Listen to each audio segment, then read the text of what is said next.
Hi guys. இன்றைக்கி morning பார்த்தீங்கன்னா சடனாக அவன் ஜன்னலில் ஏறி உட்காந்துருக்கான். ஏன் உட்காந்துருக்கான்னு பார்த்தா, எப்போவுமே அந்த ஜன்னலுக்கு பின்னாடி ஒரு குருவி கூடு இருக்கும். அங்கே 2 சிட்டுக்குருவி இருந்து தங்கிட்டு போகும். அங்கே அந்த குருவியை பார்த்துட்டு அவருக்கு அந்த குருவியை பிடிக்கணுமா. ஆனால் அவனுக்கு தெரியல, ஜன்னலுக்கு வெளியே தான் இருக்குது, ஜன்னல்லேருந்து பிடிக்க முடியாது, இந்த சைட் ஜன்னல்லேருந்து பிடிக்க முடியாது அப்படின்றது அவனுக்கு தெரியல. அந்த குருவியோட ஷேடோவை பார்த்துட்டு அதை பிடிக்க ட்ரை பண்ணிகிட்ருக்காரு. என்ன ஆகுதுன்னு பாருங்கள். இப்போன்னு இல்லை, எப்போவுமே அவர் அந்த ஜன்னல்லேருந்து உட்காந்து பிடிக்க ட்ரை பண்ணுவார். ஆனால் பிடிக்க முடியாது, அவருக்கு தெரியல அந்த சைட் போய் தான் பிடிக்கணும் அப்படின்றது.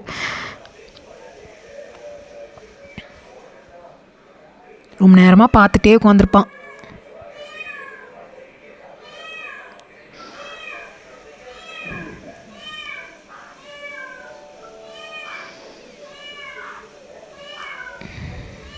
அவளால் முடியல, பார்த்துட்டே இருக்கார், என்ன பண்ணுறதுன்னு தெரியல அவருக்கு.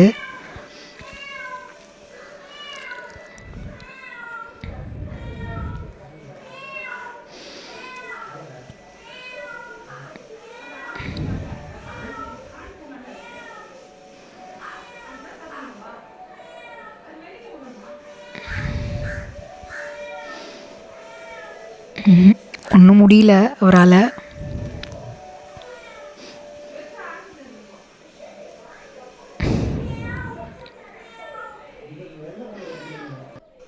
பார்த்துட்டே இருப்பார், அப்புறம் எகிரி குதித்து இறங்கிடுவார். அவ்வளோதான் அவரோட வேலை.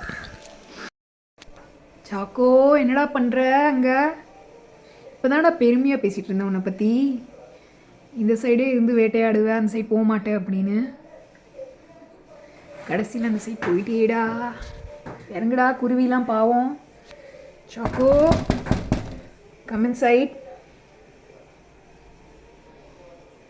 இல்லை இப்போ தான் அவனை பற்றி சொல்லிகிட்டு இருந்தேன். அவன் ஜன்னலுக்கு இந்த சைட்லேருந்தே கத்திகிட்ருக்கான், அவனுக்கு போக தெரியாதுன்னு.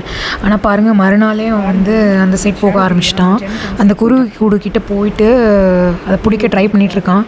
அவன் எனக்கு தெரிஞ்சு இது வரைக்கும் ஒரு குருவி பிடிச்சதில்லை. Only home food. So bye guys.